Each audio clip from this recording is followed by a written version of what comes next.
the pain of staying as we are has to be greater than the pain of neglect. And some of us, especially those of us who are motivated only by pain. As you someone who's a coach, a thought leader, a mother, a wife, someone there, I'm certain for a community, how are you prioritizing? How do you balance and spin all those plates? And for me, as a mother who has a child with a health condition, that spontaneous, that could, just flare out of the blue, I have to have that level of fluidity.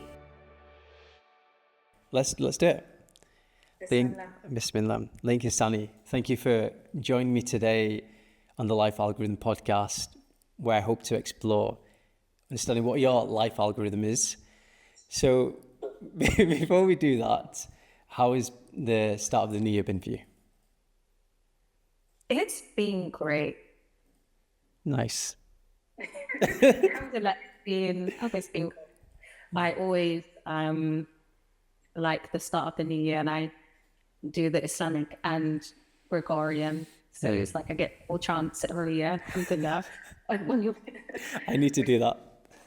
Yeah, so it's like, oh, it's a new year, Allahu Akbar. It's a new Italy year, Allahu Akbar. But I do try not to kind of like make too much of a big deal of them in terms of every day is a new day. So every day is the decision-making day. The new year just marks the end of, a year, but every day we still get that same chance. So I do my end of year reflections and kind of like yearly, what would I like it to look like, who would I like to be? But I don't fixate on it with things like resolutions and that kind of energy. But it's a great time I find it's a great time to center, to reflect, just like every day is, I guess. With you going through life, beginning of the new year, where you get your second chance, what kind of things do you want to communicate this year then that's different to what's been before?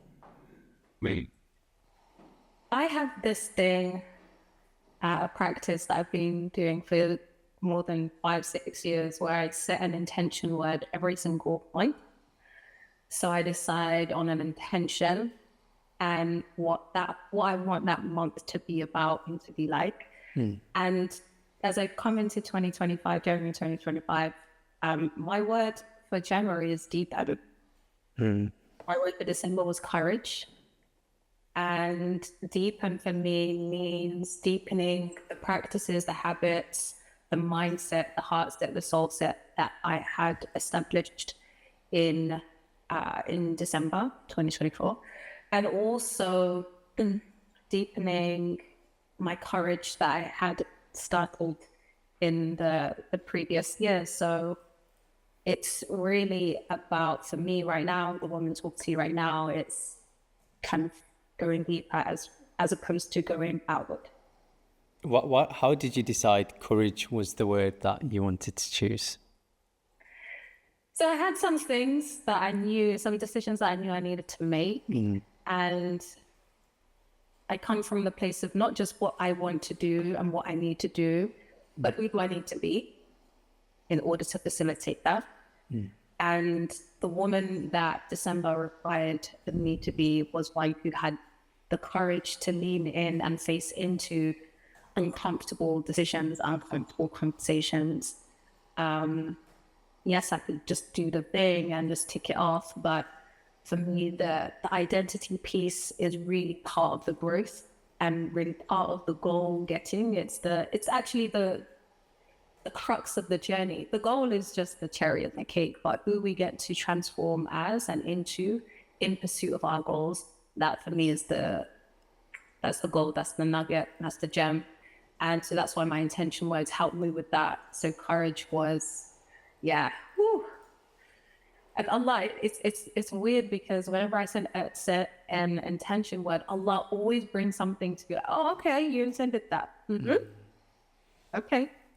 And there will be something that comes that either challenges that intention or really makes me have to step into the identity that I had set for that intention.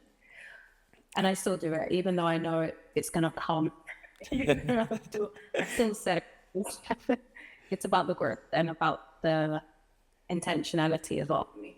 How does someone combine the idea of intention with goal setting and goal achieving?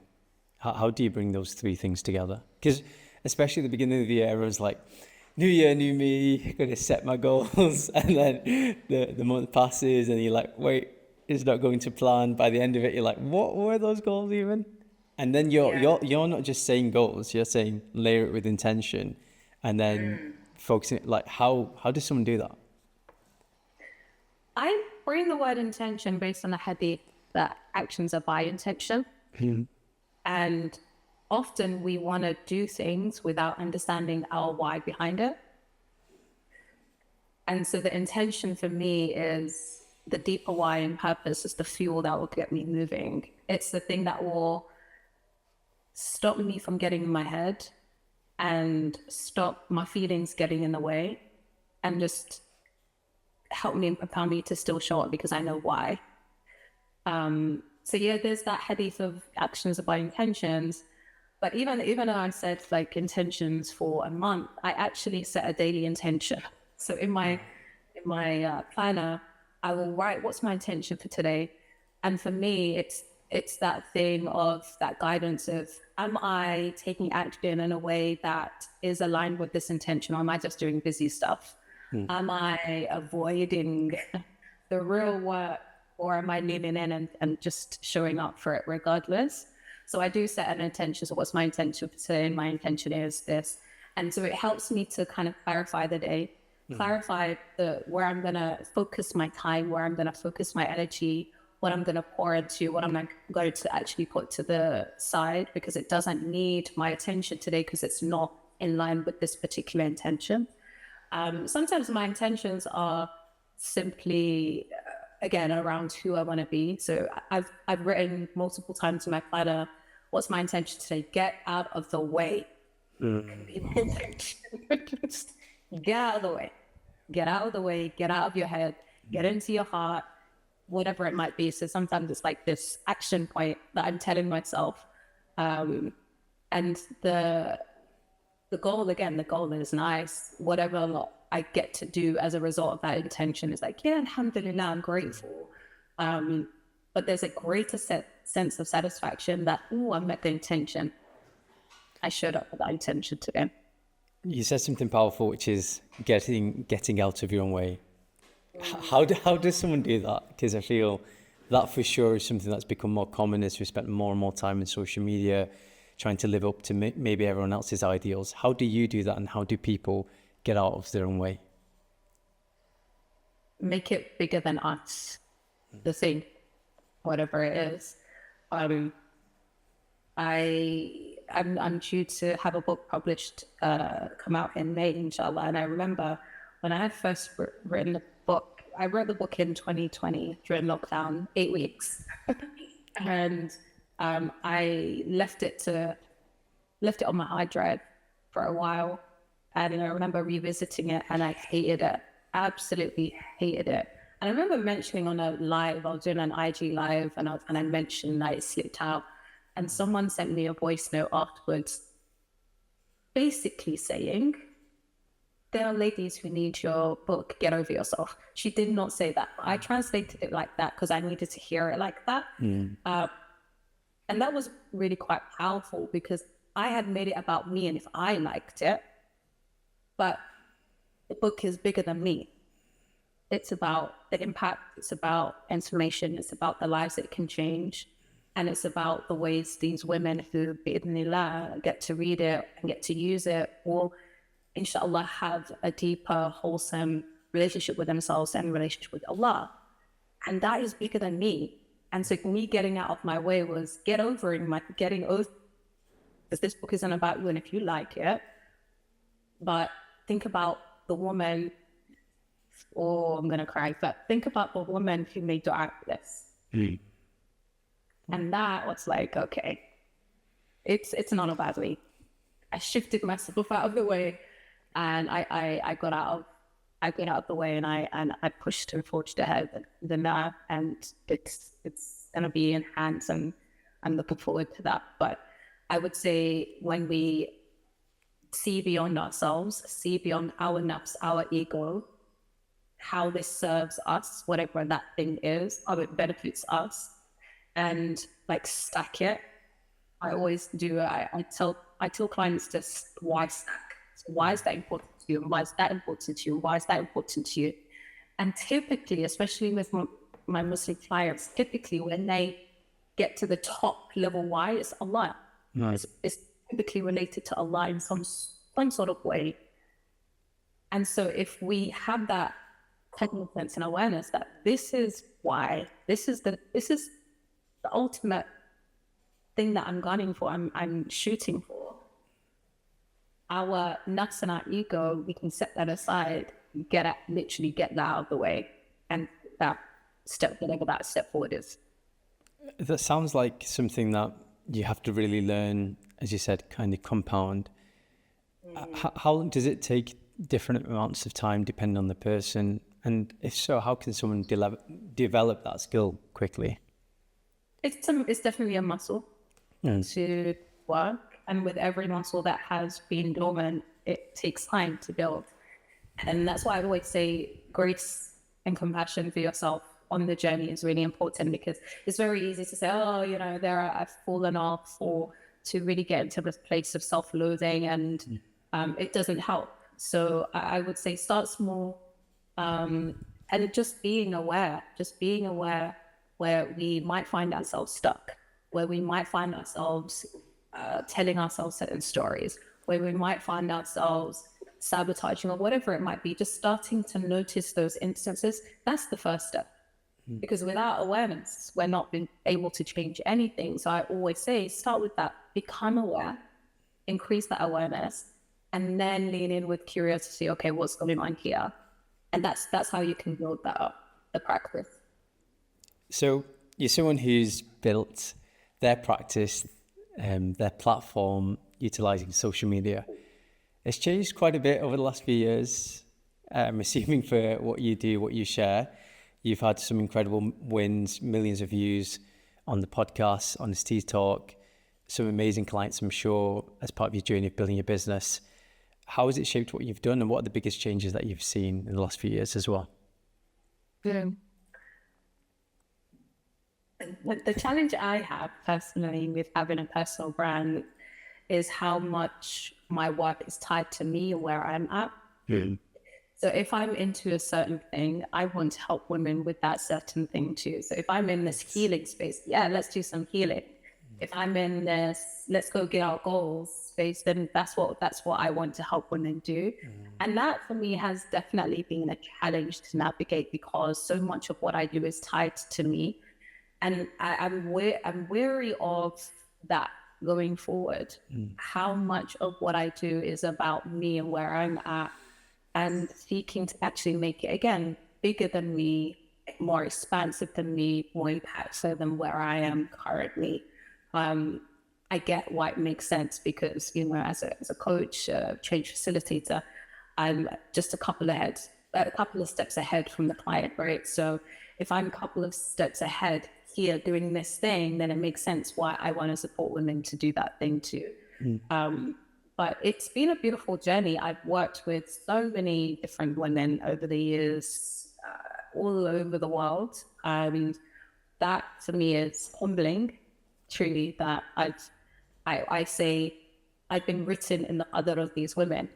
My name was written there next to theirs to be a part of their support system and their transformation. And that blows my mind still blows my mind that my name is written next to hers, and we were destined to cross paths and work together.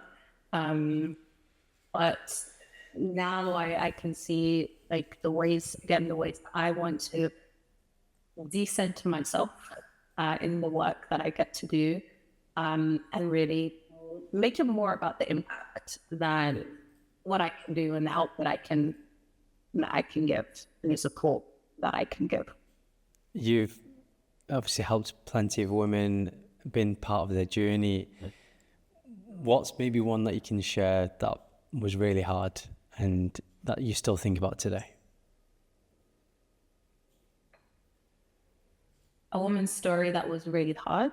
As part of your coaching, as part of the service and support that you provided, that, yeah, I guess people could maybe take some lessons from their learning or their healing in particular. I think generally, the most challenging women that I've worked with are those who are so weirdly comfortable in the space that they're in, and that there is an attachment to remaining as they are, even though logically they will say, I want to change, and they do reach out. They spend the money even to get the help and support, but there is an emotional attachment still to staying as they are, because the other side of that carries so much uncertainty that it makes sense to them and their nervous system that they just stay in the familiar and what is certain. So they're very much aware of where they're at, the results that they're getting, what's happening as a result, and that's become familiar. And when we venture into the world of the unfamiliar, it can be really, really scary. So it's not always the case that someone has the money to invest through at you. Are they ready to really take the journey? Are they yes, absolutely, I am done with where I'm currently at and I'm ready to step forward and forge a path ahead. And it beyond lip service. And sometimes, it's really important to have those conversations with ladies just to determine what they are ready. My problem is I have always been really big-hearted. I see potential from a mile away. I have a history of wanting to save people from themselves, save people who don't even want to be saved. And I will take on people who in the past, I've taken on women who, yes, I believe that you can. I believe that you can. And she's connected by my height with her, right? And she's just not showing up. I'm dragging her, I'm calling one, I'm sending follow-ups. I'm on the verge of finding a way to get to her address. And well, yeah, I've had to really release myself from the parts of that and what make it my business to want transformation more for someone than they want it themselves. How does someone create that alignment? In terms of wanting the transformation? Wanting or saying and acting on it. The pain of staying as we are has to be greater than the pain of like. And some of us, especially those of us who are motivated only by pain, because we all have two motivation directions. Here. For those of us who are motivated by pain, we will notoriously not move at all until things are at breaking point. You said there's two things. So pain is one. What's the other?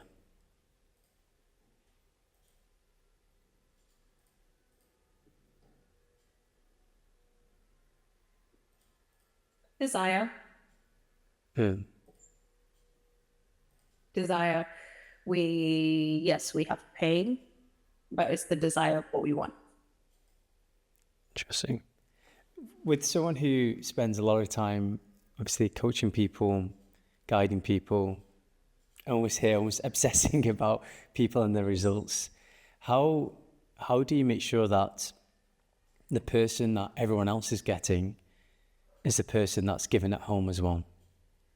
No, that's been my challenge personally. I'm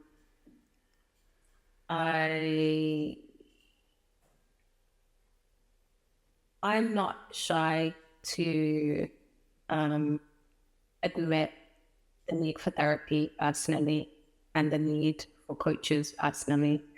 I have a bit of a belief that people who are helping others should be as dedicated and committed to helping themselves.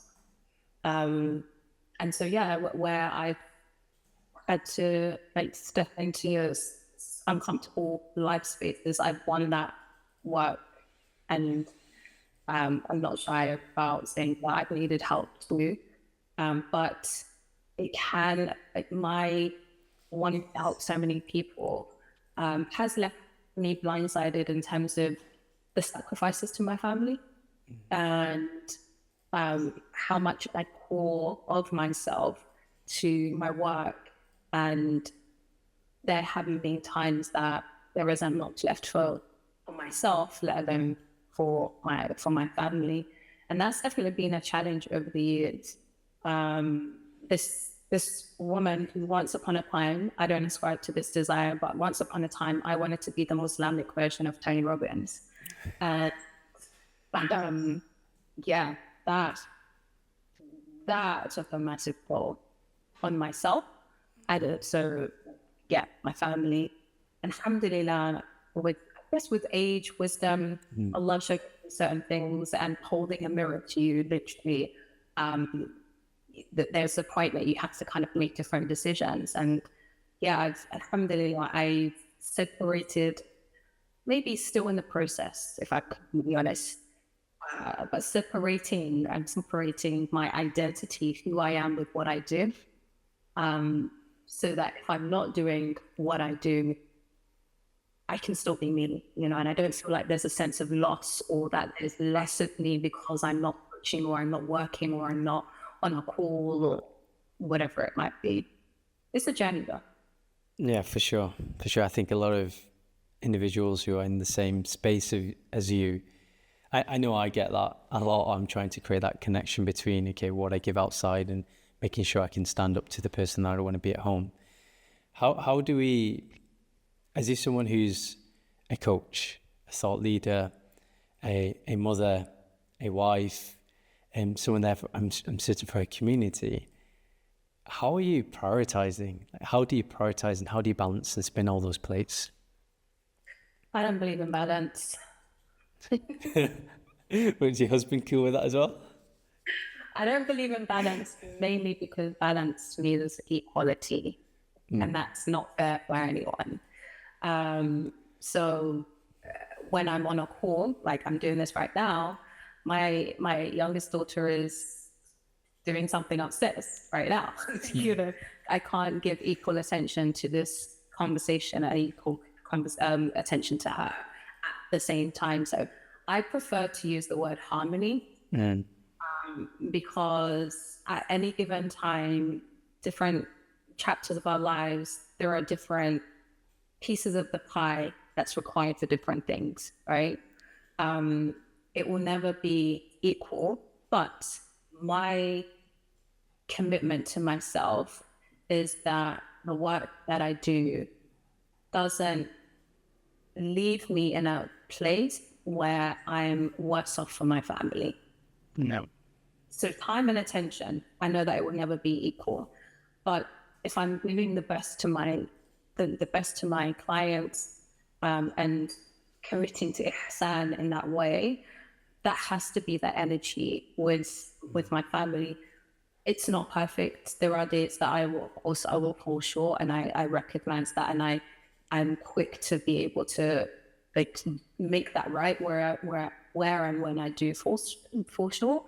But the way I prioritize, I always use kind of like the Wheel of Life. So there's a Wheel of Life tool that's very popular in the coaching world.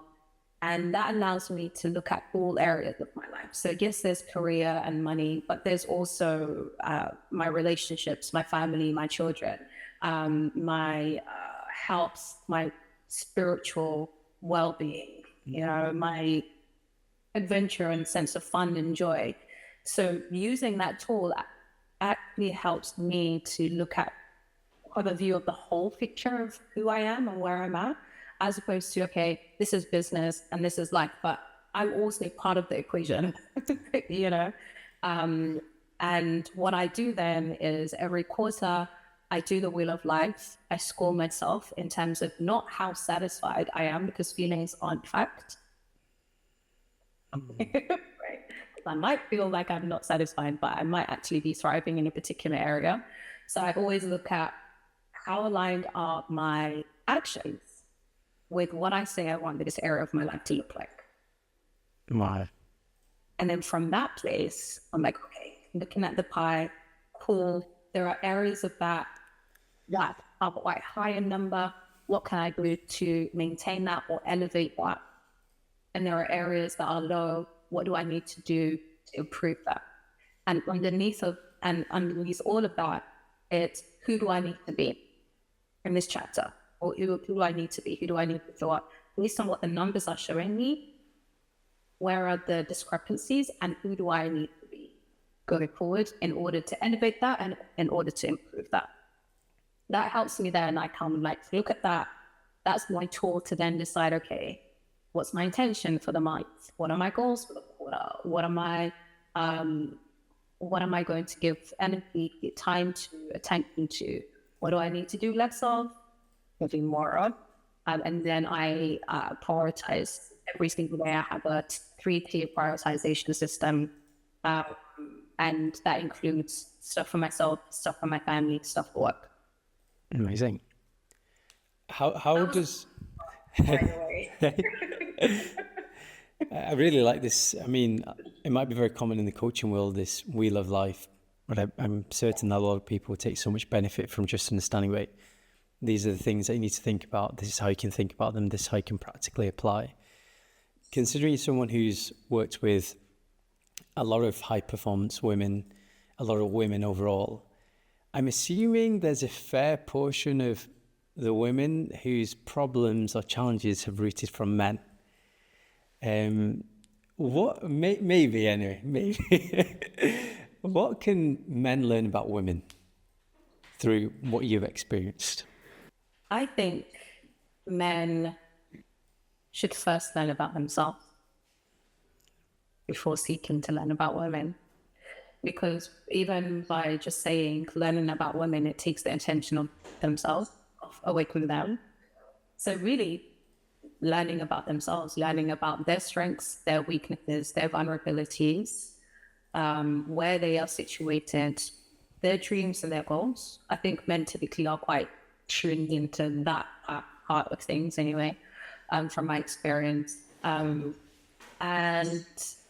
yeah, really understanding how they work, especially where their flaws are and what that impact is, or what the impact is with the women in their lives.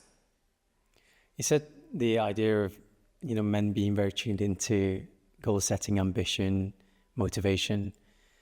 I remember reading somewhere that the most common reason of marriages breaking down is because of people drifting apart. How do I guess, for women who are with maybe ambitious men, how do you create the alignment and understanding again between those two individuals? So you know how you have the life algorithm? There should be a marriage algorithm. That could be your side hustle.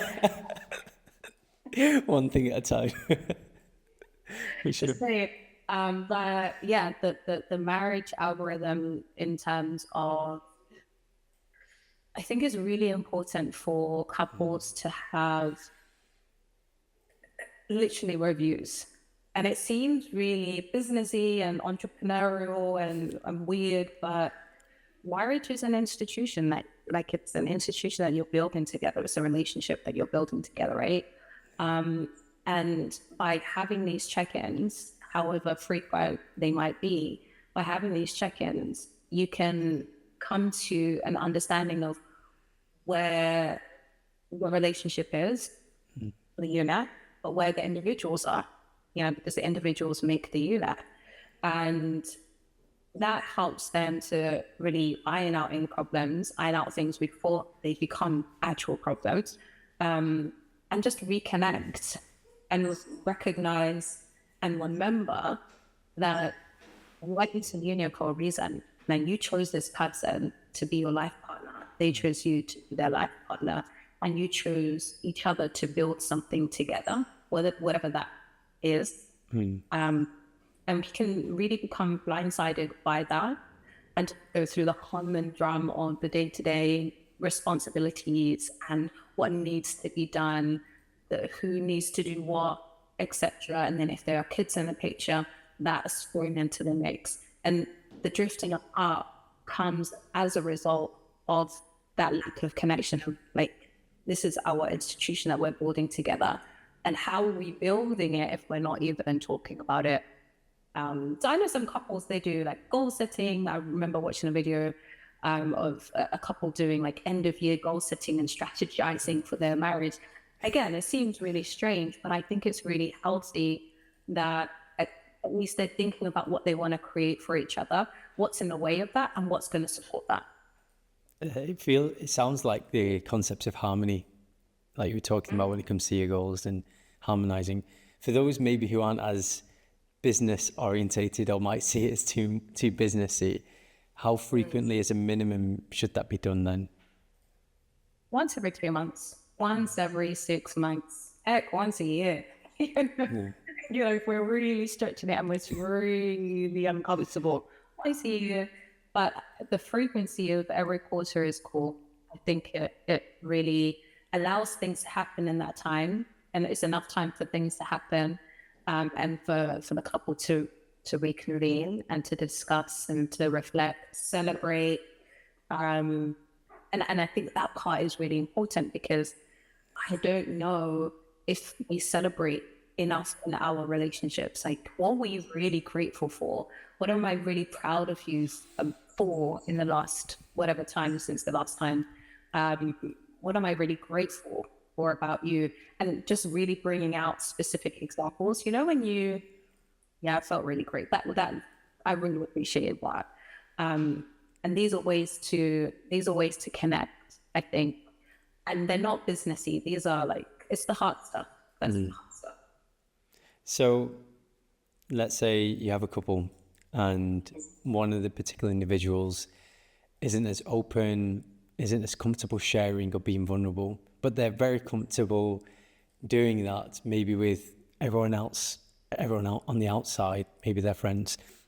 How does the other person on the other side, how do they overcome the feeling of that person not sharing with them? But also, how do they create more harmony in a relationship like that?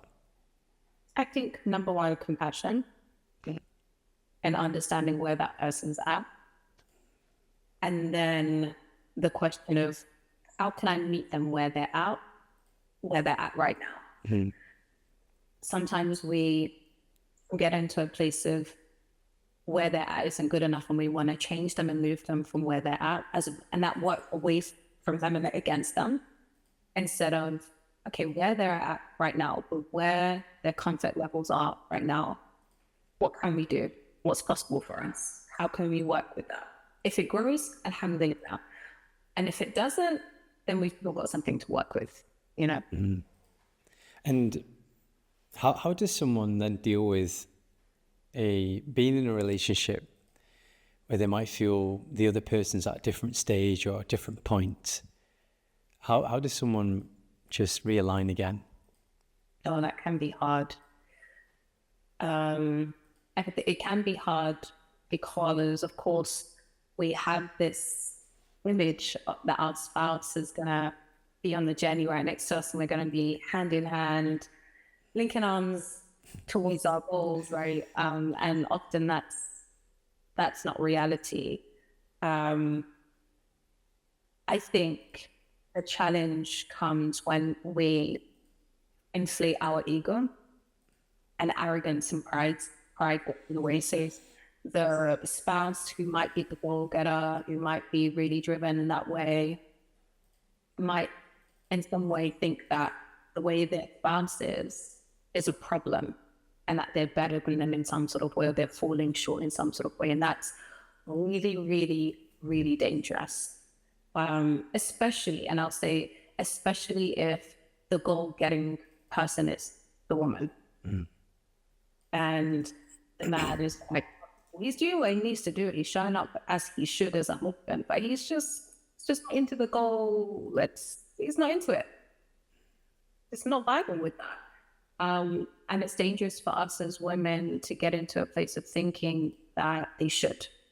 I'm trying to make them more like us, which is bizarre if you married him like that.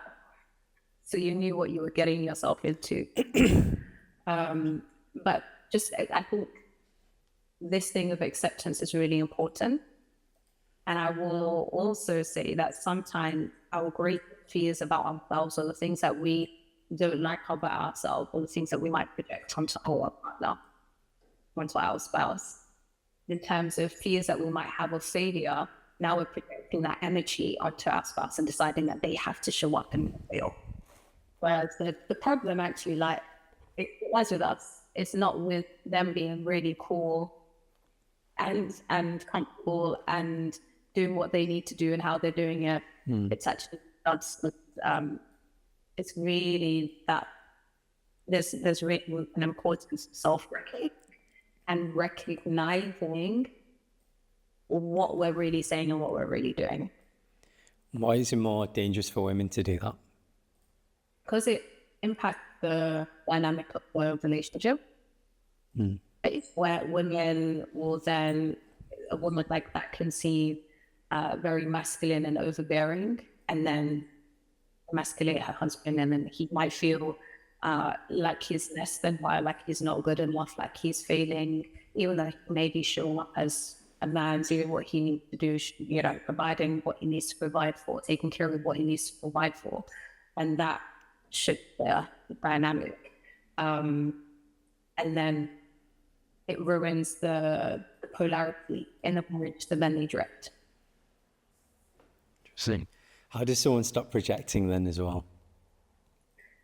Counseling, therapy, coaching, just I think it's definitely really important that we recognize our own stuff. It's really easy to project and offload our stuff onto others. We may not recognize it in the moment, and that's okay. It's human to kind of be in states where we're not aware, but being mindful of, okay, that had that impact on that person. What was really going on for me in that moment? Yeah, I think I definitely am very clear or very aware of when something's just happened to me, and then immediately something happens and I'm just full on transferring that energy straight through to that person. Yes. And just trying to take a step out. It's not easy, but I think it's, especially in today's day and age of notifications or content of trying to be society telling us to be this particular way. I think it can be quite overwhelming. Moving on to now appreciating the fact that you're a thought leader, not just in word, but in action in the platforms that you have, your Instagram, your YouTube. Which one do you enjoy the most? Be honest. Not trying to throw you under the bus for your Instagram followers. I don't know. I don't think I have a preference, to be honest. Yeah, they're just tools and a means. They're not the goal. Yeah, it's powerful. Maybe we need to have more Gen Z, not calling out Gen Z and Gen A and beyond. But with that being said, how does someone use it as a tool and not see it as the end goal? I think it's really easy to get wrapped up in the analytics, right? To get wrapped up in the numbers and to look at, oh my goodness, that did better and that didn't do so well. And oh, no one likes that. Let me pull that down. It goes back to our intention of why are we using it? How is this meant to be the tool for what we want to create, what we want to achieve? And really getting clear on that. When we lose connection with that, that's when we can get wrapped up into the numbers and the analytics and the insights and develop anxiety about that having less engagement than that.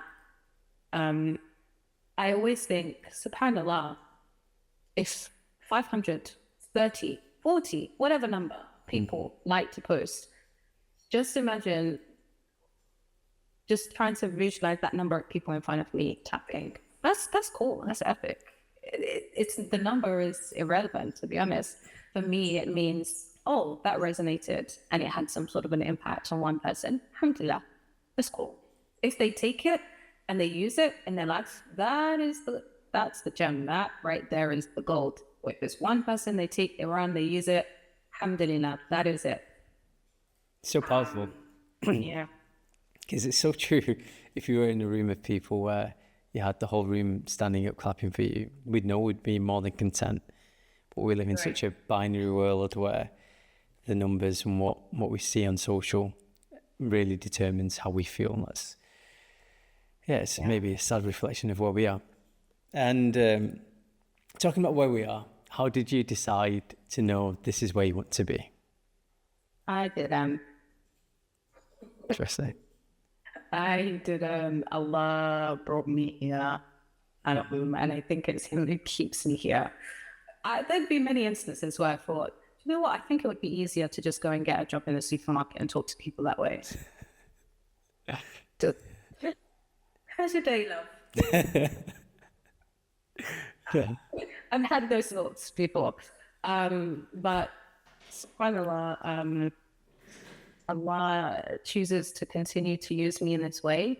And I pray that He continues to use me for His service and for the benefit of people in general and the Ummah specifically. But yeah, I got here by divine guidance. I started in the client seat when I was going through a really tumultuous time, had a reckoning with myself. And that's how I ended up here. I didn't choose it. I didn't want to be a coach. That's why I feel a little bit uncomfortable when people reach out and ask me, oh, I want to do what you do. How do I go about it? And I'm like, I didn't have a dream to do this. I actually just dreamed to be a teacher. And I actually fulfilled that dream for 8 years. That's what I wanted to do. And I did it. Alhamdulillah. I didn't want to do this in terms of choose it. Yeah. Moving on to our quickfire round. Are you ready, LaYinka? First and foremost, how has building a personal brand changed your life? It's made me feel awkward being in places where I'm recognized. Like going on holiday in Casablanca and someone messaged me, she's saying that I saw you in Jomar a lot. Yeah. Or Istanbul airport, someone walking up to you, oh, I watched the video a lot.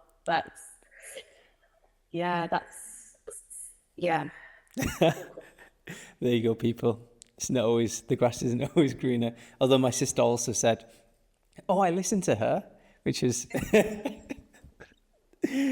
fun. What story from your clients has really shocked you?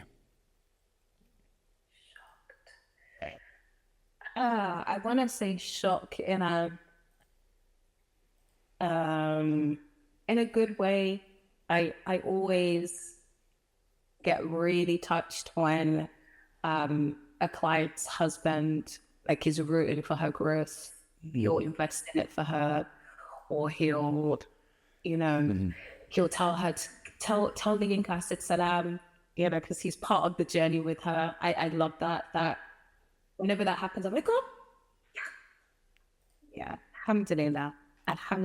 That it's not a shock, but it's something that warms my heart. Why isn't there more of that? I don't know. I mean, I'm even thinking about what you just said. It's so simple. Like, I can imagine it's probably one of the success factors of that person's marriage as well. Like, it just seems like such an obvious dearth thing. Like, why can we not have more of that in society? Yeah.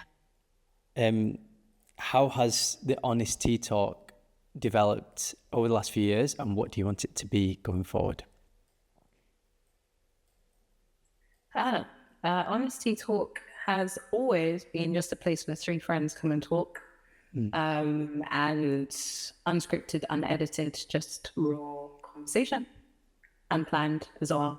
So I think that's the intention has always been to be and seek to be of benefit to the Ummah, especially the women folk in the Ummah. And that hasn't changed from season 1 down to now, season 4.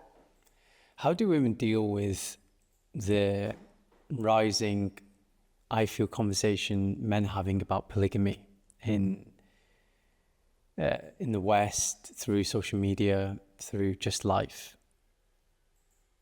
How do they navigate that? It's hard for women, and it's this straddling, this delicate dance of recognizing that this is something that Allah has permitted, and may also be something that the heart dislikes, and trying to reconcile the two. And the fact is that it is something that Allah has permitted. Yes, there are conditions and the affordability, etc., and a man being able to take care of the wives, blah blah blah. That's all well and good, and Allah has put that in place to safeguard the women, so not just the first wife, but all of them. You know, it's about equity for all, not just for one. But where, you know, women are women and Allah created us the way He created us, it can feel really challenging for us to see it for the benefit that it brings and the benefit that it can bring in society and communities when it's done again equitably as it should be as the Deen dictates. But yeah, it's a challenging thing to not allow our own self stories to get in the way of it, you know, in terms of maybe insecurities that we have or whatever it might be. I can't speak to how women should or can navigate it, because I think it's a case by case scenario. There are so many elements that impact how it might land, how it might be received, based on how the man might go about it or not go about it, based on conversations they may or may not have had. If they've had conversations about it pre-marriage and the woman was very clear in saying, look, this is something that would really hurt me, and she's being vocal and sharing that, and it happens, then yeah, there's going to be challenge there. If it's a conversation that no one had at all, that was the first problem. Because it's part of our faith in terms of permissibility of it, it should be a conversation that's had, and everyone should know where the other stands, and not going blind thinking, oh no, never, or he will never. Humans are humans. We're dynamic. We're not static. How does someone heal? From pain, from trauma, from not feeling like they're good enough? It's not a linear journey. Healing is not a linear journey. It has its highs and lows. And again, it's different for each person depending on what it is. But the first thing is recognizing that help is needed and that they do need to heal, the impact of not healing on themselves and the people around them, for instance. And then seeking out support, wherever that can look like. So for some people, they can pay for support, and they can get support that way, but not trying to figure it out alone. Even if it's just a friend that you can trust, who you can speak out to, and to not hold it in, but to speak out to. That's still part of the journey. But doing something about it is the how. Doing nothing, it's a problem. We talked before about what men need to know about women. You said they need to know themselves first. Does it apply in reverse just as linearly, if that's even a word? What women need to know about men? Yeah. Yeah, I think we all just need to know ourselves first and foremost. For sure. What applies to men applies to women in that, knowing yourself and the impact of your stuff. What baggage are you holding and carrying? How does that impact the relationships that you have? And what do you want? I think often also we don't even know what we want.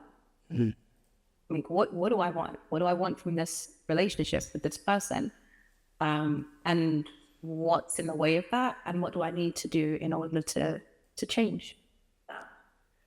How do we create the connection between what we say we want and what we actually want?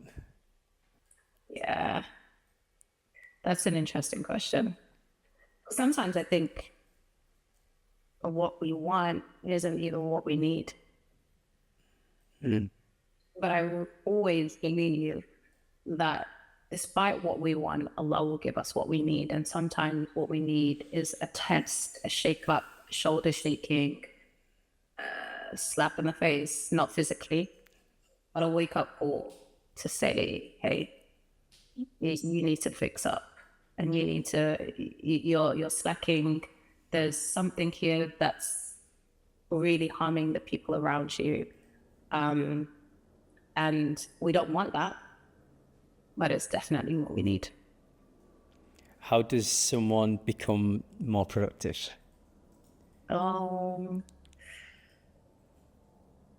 Intentionality. Yeah. Because you can be more productive as in doing more stuff. So you're just busy, but are you actually productive? So separating and understanding, am I being productive or am I being busy? So knowing what you want, the intentionality, the why, and the actual things that are going to help, as opposed to the things that we just want to do that makes us feel good that we're doing stuff. Dangerous Like procrastination. Active procrastination. Yeah. I like it. I think I need to plaster that on a few walls for sure. What hacks have worked for you then to be more productive? One of the things that's helped me is, I think I kind of mentioned it already, but knowing what's important and what's not. I had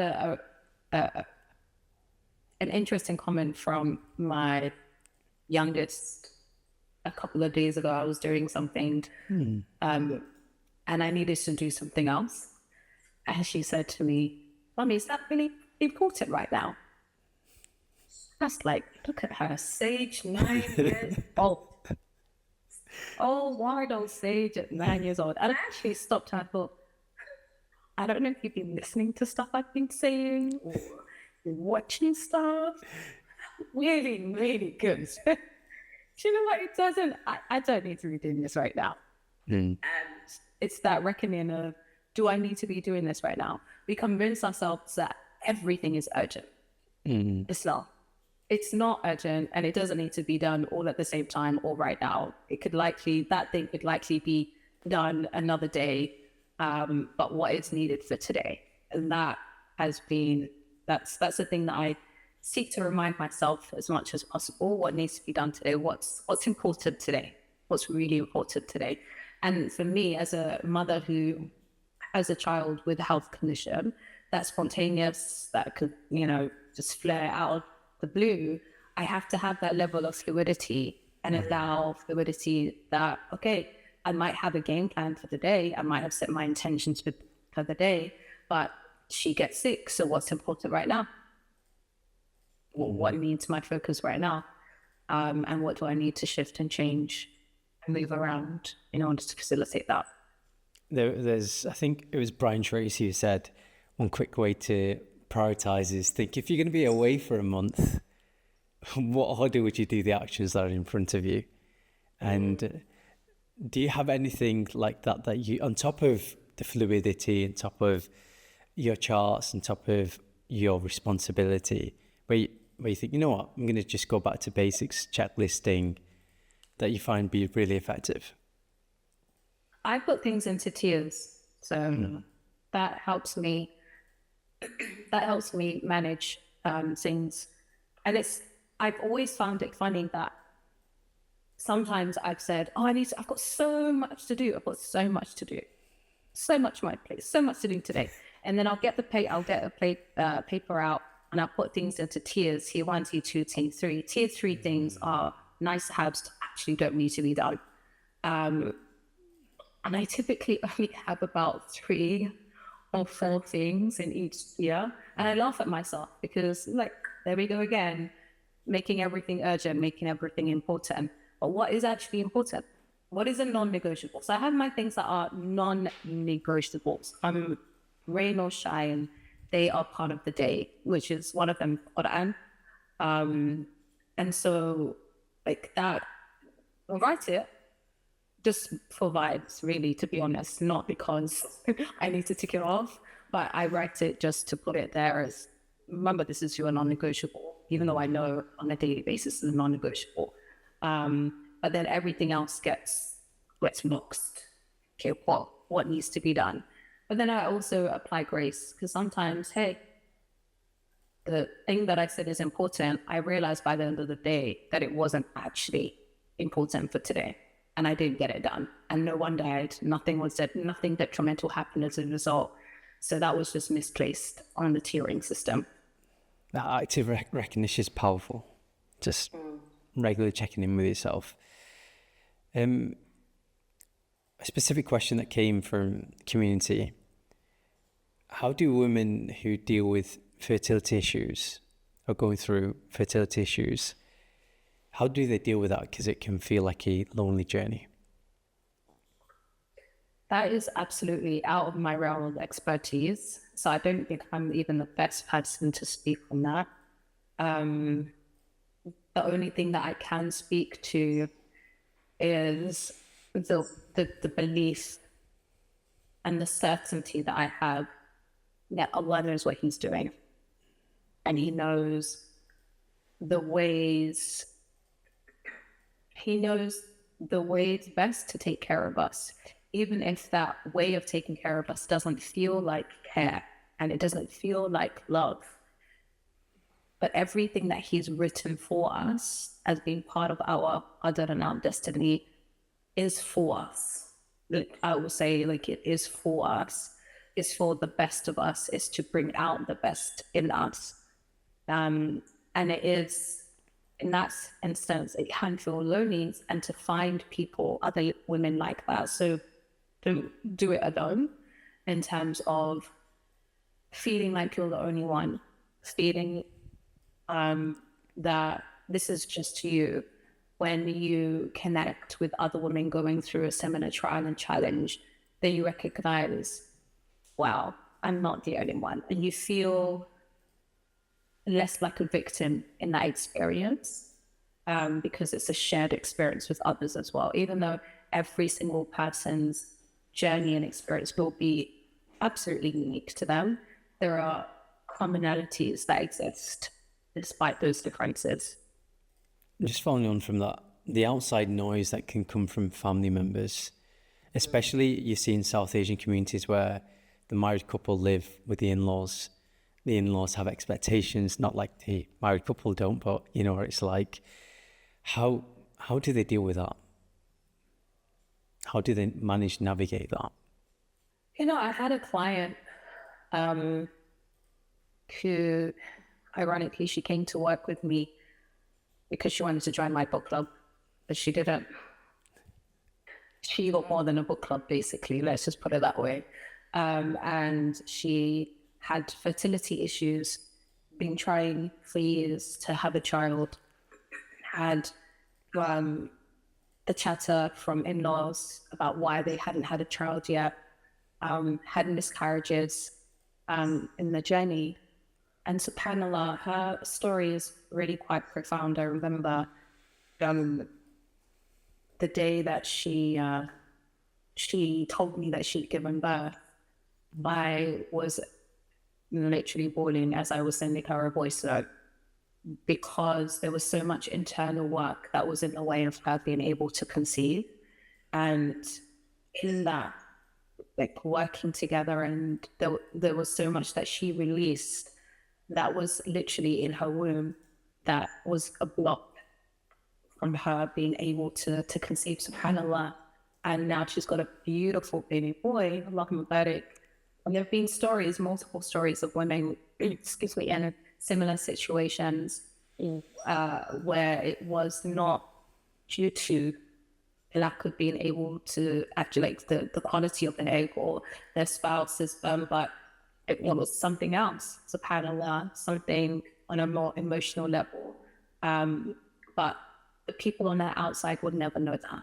The people on the outside would never know that internal journey someone might be going through, but also that internal challenge, but